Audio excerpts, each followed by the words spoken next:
ክቡራን የዩቲዩብ ቤተሰቦች የሰዓቱን አጫጭር መረጃዎች እየቀርብ ያለው እስከ ፍጻሜው አብራችሁን ቆዩ።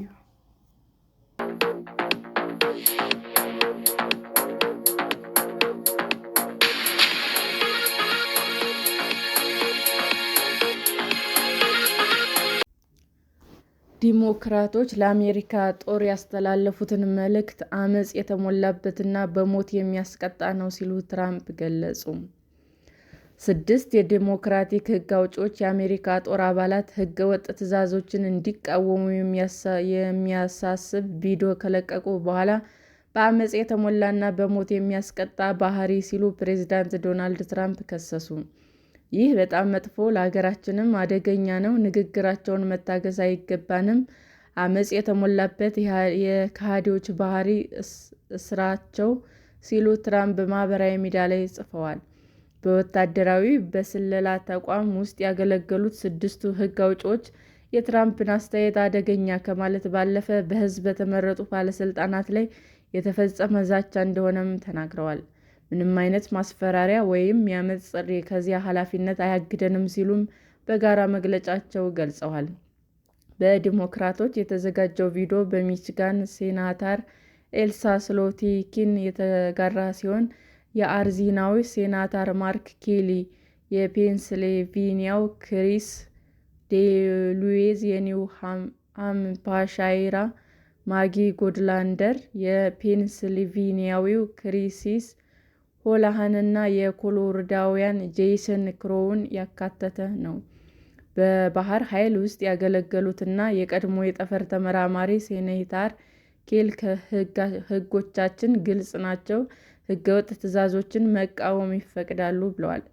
ሕግን ወይም ሕገ መንግሥታችንን የሚጥሱ ትዕዛዞችን ማንም መፈጸም የለበትም ሲሉም የሕግ አውጪው በቪዲዮው ላይ ተናግረዋል።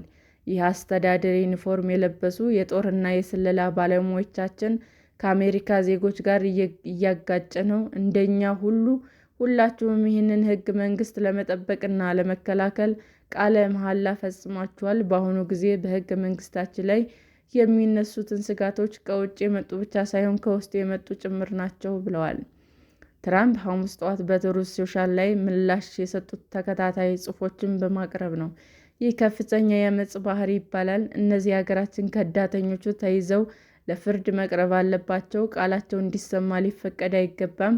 ከእንግዲህ ሀገር አይኖረንም፣ ምሳሌ መሆን አለበት ሲሉም ሐሙስ ዕለት ጽፈዋል። ቀጥለውም ይህንን በጣም መጥፎና ለሀገራችን አደገኛ ነው፣ ቃላቶቻቸው እንዲሰማ ሊፈቀድላቸው አይገባም፣ የከሃዲዎች የአመጽ ባህሪ ነው፣ እሰሯቸው ብለዋል። በሦስተኛ ጽሑፋቸው ደግሞ በሞት የሚያስቀጣ የአመጽ ባህሪ ሲሉም ጽፈዋል።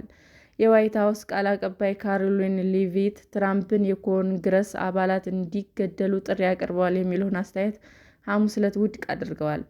እዚህ ያላችሁ ብዙዎቻችሁ ስለ ፕሬዝዳንቱ ምላሽ ማውራት ትፈልጋላችሁ፣ ነገር ግን ፕሬዝዳንቱ በዚህ መንገድ ምላሽ እንዲሰጡ ያደረጋቸው ነገር አይደለም ከማለት ባለፈ የሕግ አውጪዎች ጦር ሕጋዊ ትዕዛዞችን እንዲቃወሙ አበረታተዋል በማለት ከሰዋል። በአሜሪካ የፖለቲካ ንግግር ላይ የተጨመረው ስጋት። ሌቪት ሐሙስ ከሰዓት በኋላ በዋይት ሀውስ በተደረገ ጋዜጣዊ መግለጫ ላይ ትራምፕ የኮንግረስ አባላት መግደል እየፈለጉ እንደሆነ ሲጠየቁ በጭራሽ ሲሉ በፍጥነት መልሰው መገናኛ ብዙኃን በሕገ ወጥ አባላት አስተያየት ላይ ማተኮር አለባቸው ብለዋል። ለ1.3 ሚሊዮን የጦር አባላት የሚሰጣቸው ትዕዛዝ እንዲቃወሙ እንጂ ሕጋዊ ትዕዛዞችን እንዳይከተሉ ቃል በቃል እየነገሩን ነው ሲሉም ሌቪት ሐሙስ ዕለት በጋዜጣዊ መግለጫቸው ላይ ተናግረዋል። ምናልባትም በሕግ የሚያስቀጣ ሊሆን ይችላል በማለት አክለዋል። በአሜሪካ የተወካዮች ምክር ቤት ውስጥ ያሉ አመራሮች ከካፒቶል ፖሊስ ጋር በመተባበር ከጉዳዩ ጋር ግንኙነት ያላቸው የሕግ አውጪዎች እና ቤተሰቦቻቸው በበቂ ሁኔታ ለመጠበቅ እየሰሩ መሆኑንም ተናግረዋል። የዲሞክራቲክ ምክር ቤት አባል ሐኪም ጄፈርስ የትራምፕን ንግግር ነቅፈው ፕሬዝዳንቱ አንድ ሰው ከመገደሉ በፊት የአመጽ ንግግራቸውን ማንሳት አለባቸው ብለዋል። ሪፐብሊካኑ የምክር ቤት አፈ ጉባኤ ማይክ ጆንሰን ግን ትራምፕ የዲሞክራቶች ቪቶ እጅግ ተገቢ ያልሆነና በጣም አደገኛ ሲሉ ጠርተውታል በማለት ፕሬዝዳንቱን ተከላክለዋል። ፍትህ ሚኒስቴር እና ፔንታጎን ጉዳዩን ይገመግማሉ ብለዋል። የትራምፕ አስተያየት የመጣው በአሜሪካ ፖለቲካዊ ምክንያት የሚደርሱ ጥቃቶች ዙሪያ ከፍተኛ ስጋት ባንዣበበበት ወቅት ነው። በጥቅምት ወር በፒው የምርምር ማዕከል የተደረገ ጥናት 85% የሚሆኑ አሜሪካውያን እንዲህ አይነት ጥቃት እየጨመረ መሆኑን ያምናሉ። ፖለቲኮ እና ፐብሊክ ፈርስት በህዳር ወር ያወጡት ህዝብ አስተያየትም ይህንኑ ደግፏል። ትራምፕ ጭምር በሁለት የግድያ ሙከራዎች ኢላማ ተደርገዋል። አንደኛው ባለፈው ዓመት በፕሬዝዳንታዊ ምርጫ ቅስቀሳ ወቅት ሲሆን አንድ ሰው ተገድሏል። ትራምፕን ጨምሮ ሌሎች በርካታ ሰዎችም ቆስለዋል። በዚህ ዓመት ብቻ በርካታ ታላላቅ ክስተቶች አጋጥመዋል።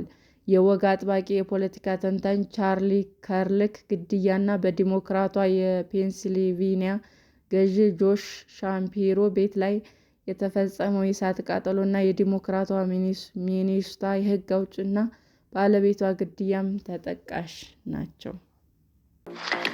ሰላም ጤና ይስጥልን ውድ የዩቲዩብ ቤተሰቦቼ እንዴት ናችሁ? አዲስ ጀማሪ ነኝ እና ሰብስክራይብ ያደረጋችሁ አበረታቱኝ። አመሰግናለሁ። የዩቲዩብ አድማጮቻችን ለሰዓቱ ያቀረብኩላችሁ አጫጭር መረጃዎች ይህንን ይመስል ነበር። በሌላ መረጃ እስክንገናኝ ሼር፣ ላይክ፣ ሰብስክራይብ እንዲሁም ቢቀርብልን የምትሉት መረጃ ካለ ኮመንት እያደረጋችሁ ቸር ቆዩን።